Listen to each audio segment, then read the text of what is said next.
Доброе утро, друзья! На связи Арктика. Сегодняшняя ночь выдалась весьма неспокойной. Все дело в том, что господа отдыхающие, зависшие вот на том берегу, на другой стороне бухты, всю ночь барагозили. У них нещадно долбила музыка по какому-то счастливому поводу. И угомонились они только в 5 часов утра. Как говорится, шумная компания всю ночь веселилась. Вспомнились у меня по этому случаю переделанные строчки стихотворения из детства. Однажды в студеную зимнюю пору я из лесу вышел, был сильный мороз. Гляжу, поднимается медленно в гору лошадка, везущая золотовоз. Откуда золотишко? Из лесу вестимо. Отец, слышишь, грабит, а я отвожу. В лесу раздавались удары по почкам и женские крики: «Отдайте трусы!» Вот, собственно, такое вот веселье было. Вроде крики там слышались горько, может быть, у них была свадьба. Вот. Может быть, просто бухали. Но суть в том, что я не выспался. Но, выползя с утра из палатки, обнаружил, что на море снова раздуло. И дует вообще нещадно. Вот. И, собственно, такая погода по прогнозу обещается еще до воскресенья аж. А сегодня только утро субботы. Стоять на одном месте мне очень не хочется. Да и как бы продукты надо покупать, они кончаются. И вообще, я сейчас стою вот на том вот мыску. Вдалеке, наверное, видно. Но подумываю, может быть, перебраться вот на этот мыс. Отсюда видно море, и можно контролировать обстановку более детально, чтобы не бегать. Переехать сюда. Здесь тоже есть место под палатку. И если погода, например, к вечеру угомонится, то сняться, как говорится, с якоря и пойти сделать ночной переход, как вариант. А может быть, переждать здесь все-таки 2 дня, если погода все-таки не наладится. Вот там рядышком есть родник с пресной водой, так что в этом проблем нет. Здесь можно потусоваться.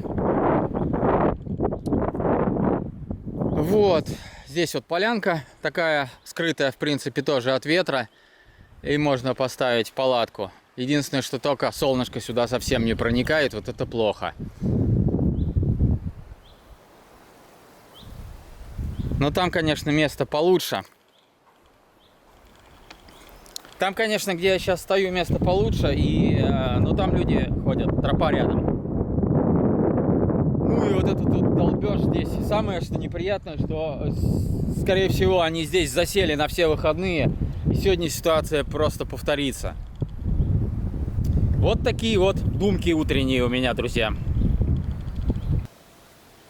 В общем, пока что я надумал следующее. С этого места я сниматься не буду. Здесь, в принципе, очень уютно, светит солнышко, тепло, хорошо и от ветра защищается. И до вечера остаюсь здесь, смотрю на погоду. Если же ветер стихнет и у меня возникнет желание сделать ночной переход, то я его сделаю.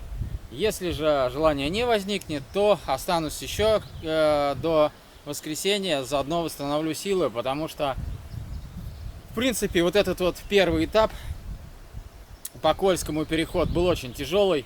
Я греб каждый день и отдал много сил, а питание скудное. Так что, в принципе, день балдежа и ничего не делания, он пойдет очень даже на пользу. Так что, в любом случае, плюс, даже если я и посижу денек. Вот такие пироги. Почилю, посмотрю на горы, на море. В общем, расслаблюсь. А вот так, друзья мои, ушла вода в отлив. В среднем по Кандалакшскому заливу величина отливов-приливов составляет 2 метра. По официальным данным. Имеется в виду по глубине. Но тут, сдается, Но тут, сдается, гораздо больше вода уходит. Метра на 3-4. А тем временем, друзья, незаметно подкрался вечер. Сегодня я, так скажем, не снялся с якоря. Решил остаться на стоянке. Ветер не успокоился. Будем следить за обстановкой завтра. Я починил насос, заклеил дыры в ПВХ-шке, пользуясь случаем. Посозерцал морскую гладь, подумал разные мысли, в общем, отдохнул, повалялся в палатке. Ну, а теперь настало время ужина. Продолжаем тестировать армейский паёк. И на сегодня на вечер я выбрал тефтели из говядины и икра из кабачков. Ну и галеты армейские для армии и флота. Мощно звучит. Ну что ж, попробуем, чем у нас тут кормят в армии и на флоте. Сделаем это. Итак, кабачки. Икра из кабачков, точнее. Пробуем.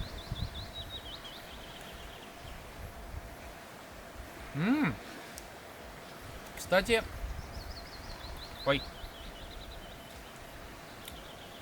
кстати, ничего. Такая солененькая, сладенькая. Открываем тефтели из говядины. Я их, естественно, уже подогрел. Надо показать, наверное, как это все выглядит. Вот это икра из кабачков, а вот это тефтели из говядины. Так, приступаем к дегустации тефтелей. Тут соус какой-то. Ой.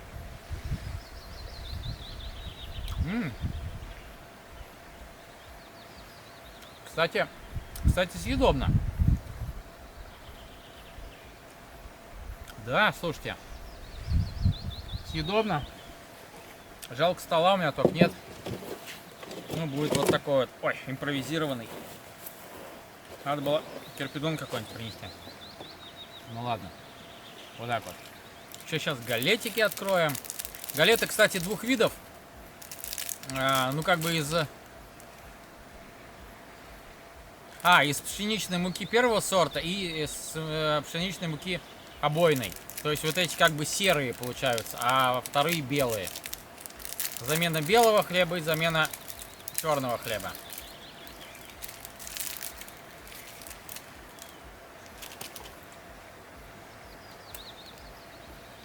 Галеты такие твердые. Но галеты я не люблю, если честно. Никакие. Ни армейские, ни гражданские. И вообще вот крекеры, это вся фигня мне не заходит.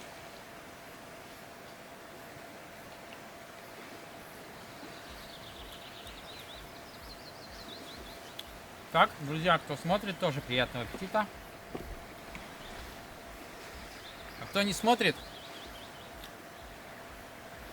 тех раздражать не будем. И заканчиваем дегустацию на камеру, а дегустацию, точнее, наслаждение пищей вне камеры продолжаем. Мне показалось, что я все-таки мало эмоций выдал, пробуя эти блюда.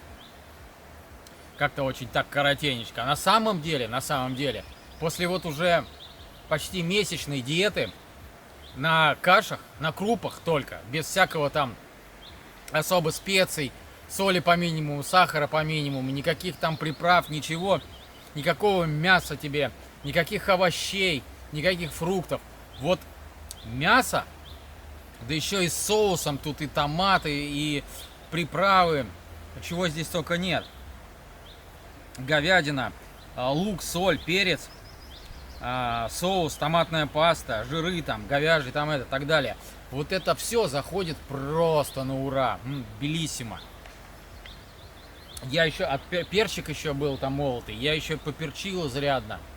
И вот эти вот букет вкусов, сразу таких уже забытых за это время, за этот месяц, да, за пресной еды. Он просто накатывает. Белиссимо. Как бы сказали итальянцы, белиссимо. И овощи. Вообще овощи люблю, а вот с голодухи-то просто. Вот кабачки редко бывают вкусные, когда вот консервированные, ну вот реально. Жалко мало, а это прям вкусные.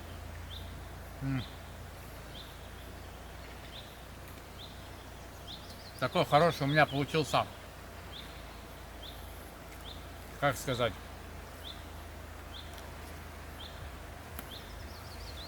сочетание тефтели вот эти мясные, да, с рисом, и их оттеняет очень кабачковая икра.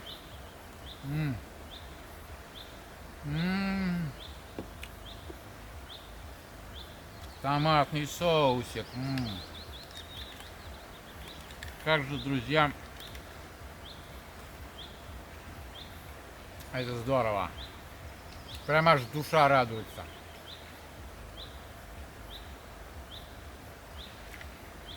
Не передать, короче, эмоции мои и мое наслаждение, которое я сейчас испытываю. И сейчас бы еще пененьким запить. И вообще было бы просто бомбалейла. Полная бомбалейла.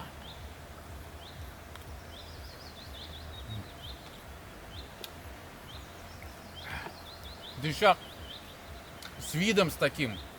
У меня тут такая терраса на заливе Белого моря, горы. Правда, тучки набежали и стало пасмурненько, но нисколько это не портит атмосферу, царящую вокруг. Ладно, теперь точно все, закругляюсь. Доброе утро, друзья! И это солнечное утро понедельника. 2 дня я провел вот на этой вот стоянке, потому что дул сильный ветер, а в воскресенье шел дождь. Но сейчас погода наладилась, есть легкий ветерок, светит солнышко, тепло, комфортно, и я отправляюсь в сторону Кандалакши. На сегодня у меня план пройти город, а также попробовать найти место, чтобы причалить и спрятать байдарку, и сбегать в магазин за пополнением продуктов. Вот этот нехитрый план мы попробуем сегодня с вами воплотить в жизнь. Пройти нам нужно порядка 20 километров. Если встречного ветра не будет, то это вполне осуществимо. Вперед!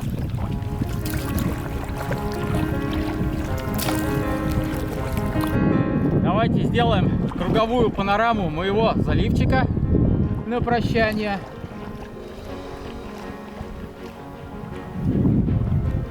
Вот прямо по курсу под той раскидистой сосной стояла моя палатка. А вот этот вот залив, максимальную точку отлива, превращается в сушу. И только вот здесь в серединке остается чуть-чуть водички. Место, конечно, очень красивое. Кругом сопки. Но мы двигаемся дальше, потому что впереди не меньше, а даже больше красивых и замечательных мест.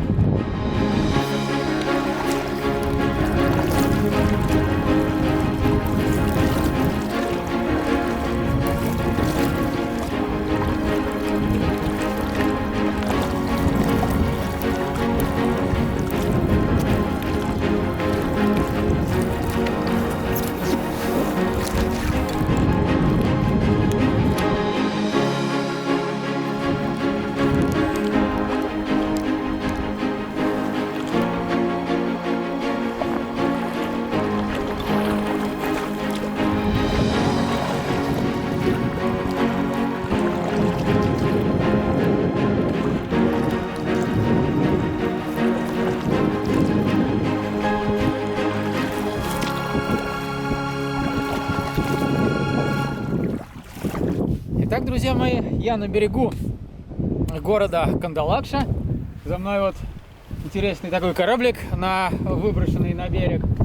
И бывший рыбзавод, насколько я понимаю. Я уже сбегал в пятерочку, купил продукты. И вот мне помогла в этом прекрасная жительница Кандалакши Ольга. Вот, она посторожила байдарку, пока я бегал в магазин. Ну скажите, Ольга, что-нибудь для... Привет всем! Для жителей Ютуба, для блогосферы. Вот. Ну, вот, привет вам, друзья, от Ольги, от всех жителей Кандалакши, от гостеприимных сибирян. Ну, а мой путь лежит дальше, на южный берег Карелии. Кстати, на море снова раздуло. И вот, когда я обходил морской порт, меня там здорово шкандыбало, когда я проходил особенно вот с тем большим сухогрузом. Он, кстати, из Сингапура. Вот, так что было довольно волнительно. Но к берегу я пристал успешно, и, как уже сказал, сходил за продуктами тоже успешно. Вот. А у Ольги прекрасная собачка. Как зовут друга? А? Лаки. Лаки, счастливый. Счастье. Да. Это наше счастье. Счастье. Поздоровайся с людьми. О, какое.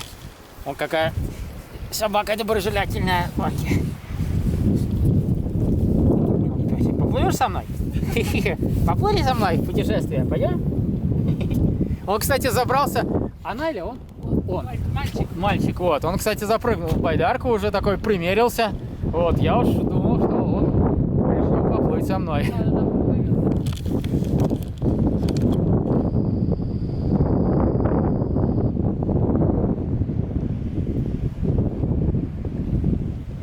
Лаки. Нравится. Какой прикольный.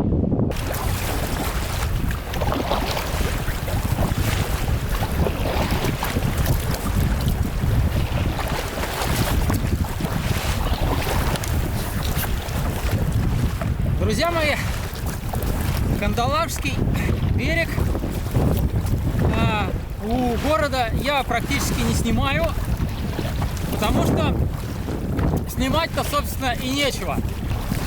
В начале города располагается Кандалакшский порт.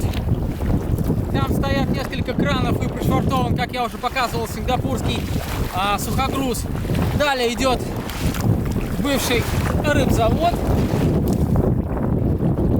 Ну и далее тут промзона с железной дорогой, через которую я, собственно, и бегал в пятерочку. Я так понимаю, что никакого пляжа и набережной в Кандалакши нет. Ну, по крайней мере, пока я ее не увидел. А море волнуется у нас, друзья. Приходится выгребать, вкладываться в каждый грибок. Когда проходил порт, там меня сильно очень бросало, вертело, крутило. В общем, было не до съемок как-то.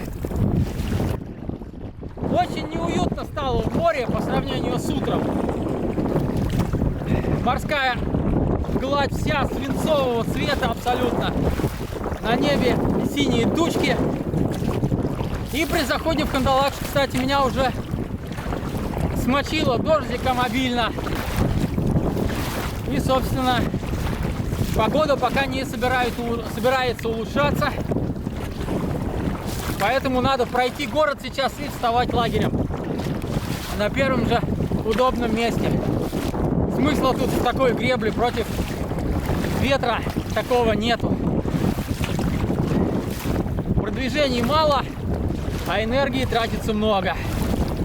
Кстати, по прогнозу сегодня дуть не должно было. Желтое предупреждение было суббота-воскресенье, а на сегодня было 9 метров в секунду всего. Ну, относительно это немного, но сейчас явно минимум 15, а то и 20 с плюсом дует. Обманули с прогнозом.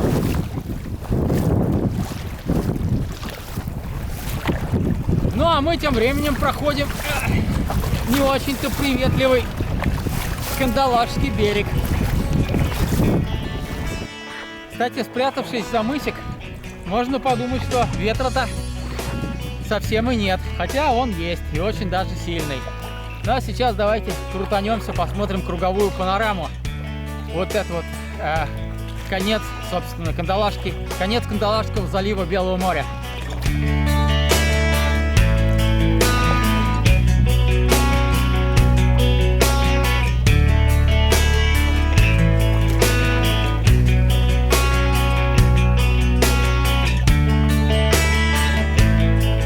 Ну вот, получается, я его обогнул, зашел в него там, где стоит сухогруз, и вот здесь перешел уже на южный берег.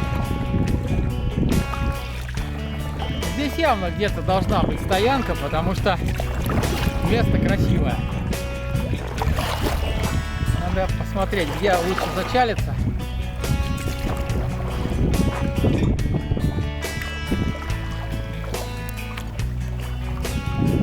Ну давайте вон к тем скалкам большим подъедем, посмотрим. Заодно наверх поднимемся. Оттуда будет видно. Хороший вид будет на всю Кандалашский залив.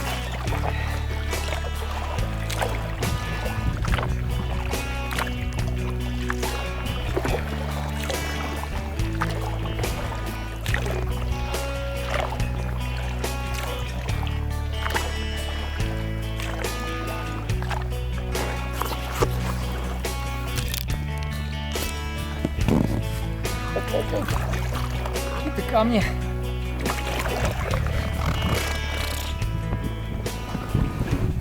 Ага. Так, ну вот. Я на берегу.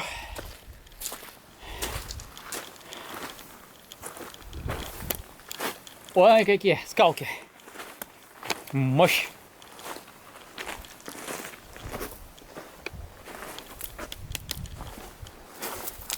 Сейчас посмотрим, что у нас тут. Тропинки есть. Значит, есть и стоянки.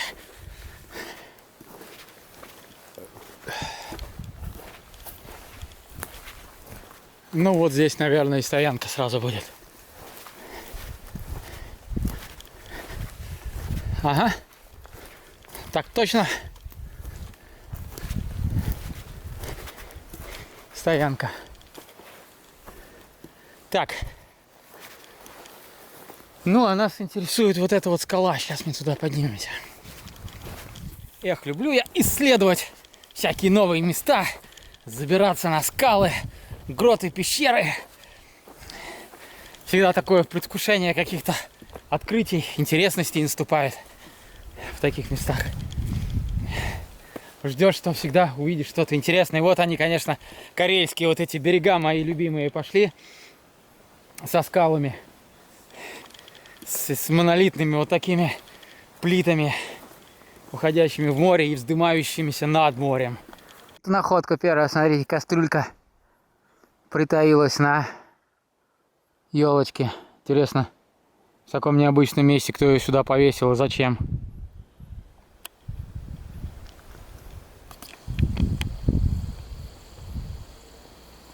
Ну вот я, собственно, поднялся на вершину этой скалы. Опа!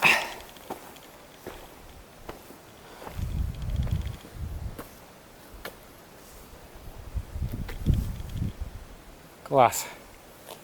Вот. Смотрите, Кандалашский залив.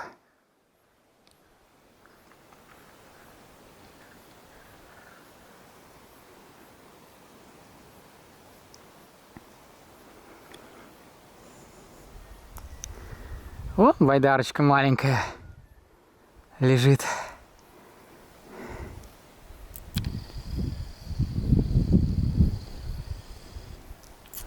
Кораблик мой.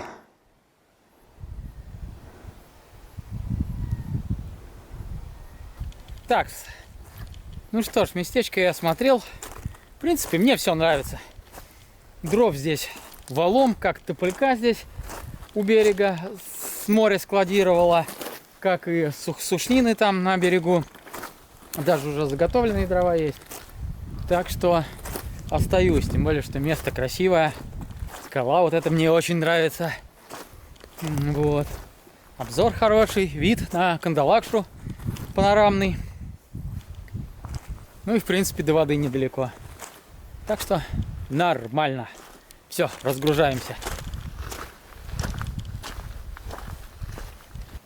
Итак, друзья мои, я уже обустроился на берегу, развел костерчик, поставил котелок, варю рис. Рис у меня будет сегодня с фаршем колбасным любительским. Это из набора армейского провианта еще. Ну а пока рис доходит до кондиции, сделаю важное географическое уточнение. На самом деле, я сейчас нахожусь не на южном коренном берегу, а на острове Лупчи.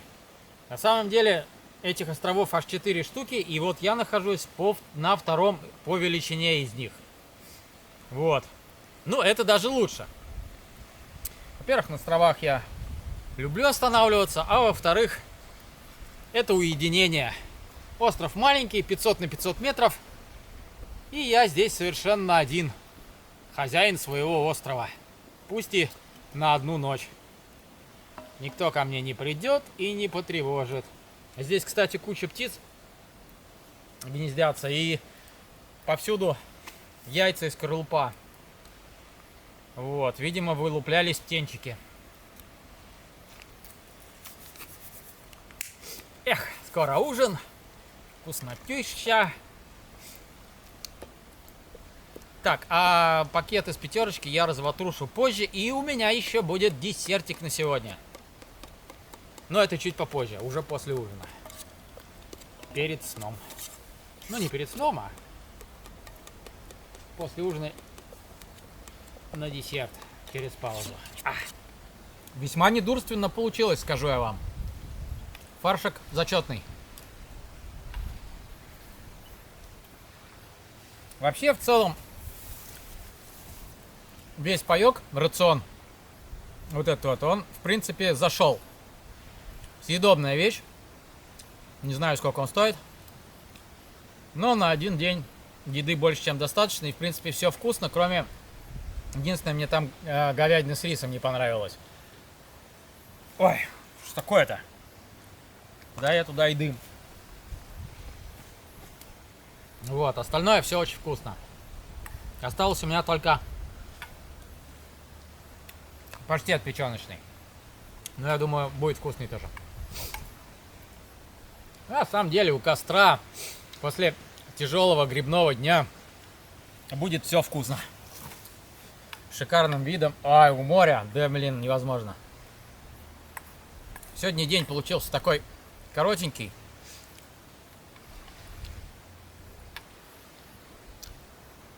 Но сочный. Короткий морской переход, зато очень такой тяжелый и нервный в районе порта, потому что меня там помотало на волне. Мам, не горюй.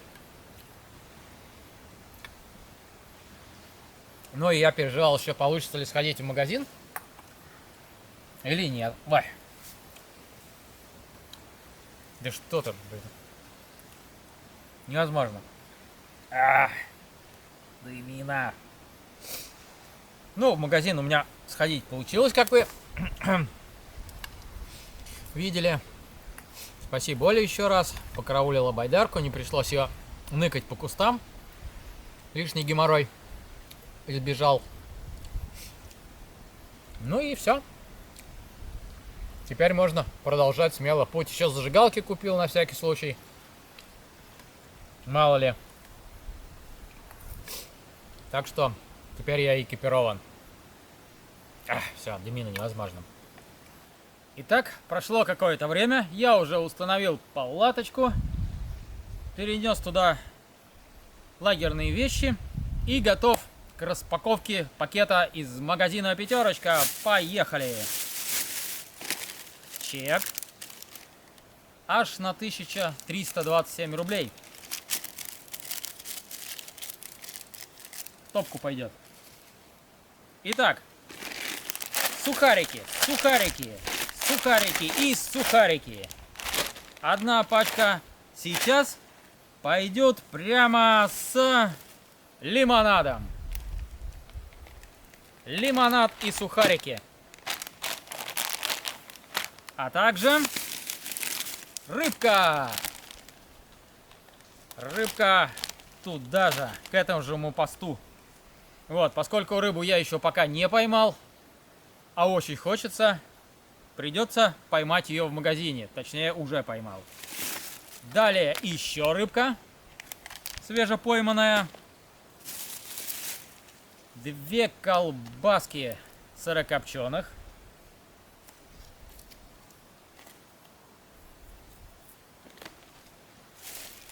Еще чуть-чуть лимонада, совсем немножко. Средство от комаров. А теперь основное. Овсянка, сэр. 4 пакета. Отправляются в потребительскую корзину, точнее в потребительский рюкзак. Далее рис. Килограмм. Далее пшенка. Килограмм. Далее сахарный песок. Килограмм. И еще сахарный песок. Килограмм. Ну и... Оп. Упс. Лимонад сбежал. Ну и мыло.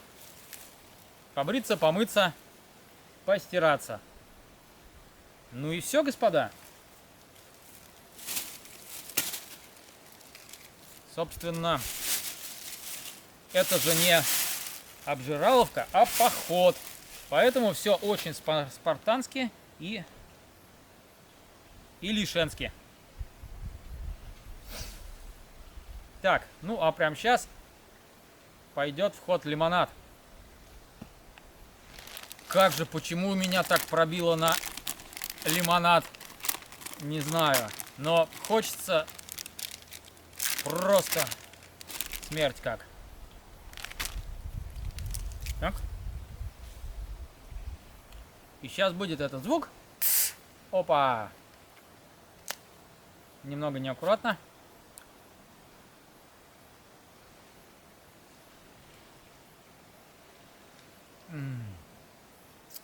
Аж глаза от удовольствия закатываются.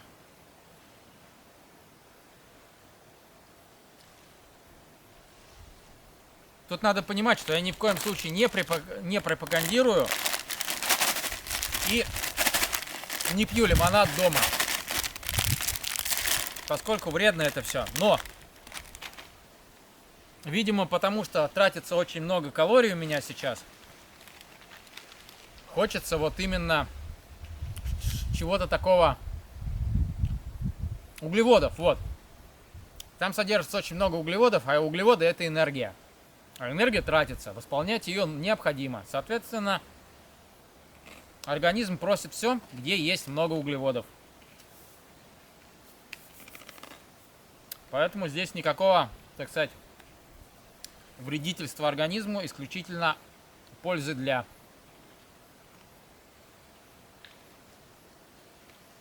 Но, повторюсь, вам не рекомендую и сам не употребляю в обычной жизни. Сейчас установлю немножко силы. Впереди как-никак еще 3 месяца. Еще 3 месяца гребли. Гребли, носки, пешки, ходки и всего остального. Плюс еще нервотрепка и стресс. Связаны со штормами, волнами и остальными всякими сопутствующими делами, связанные с тяжелым походом. Надеюсь, теперь еды хватит. Но очень рассчитываю все-таки на то, что рыба будет ловиться, и потом пойдут ягоды, и потом пойдут грибы. Ну ладно, не буду вам мешать наслаждаться лимонадом. Следующее включение у нас будет прогулка по моему острову. Поскольку я здесь оселился, он, кстати, утки, целый выводок плывет. Сейчас, если успею показать, покажу. Вот. Сейчас допью и пойдем гулять по острову. Обойдем все вокруг и посмотрим. Вон они диранули, утки.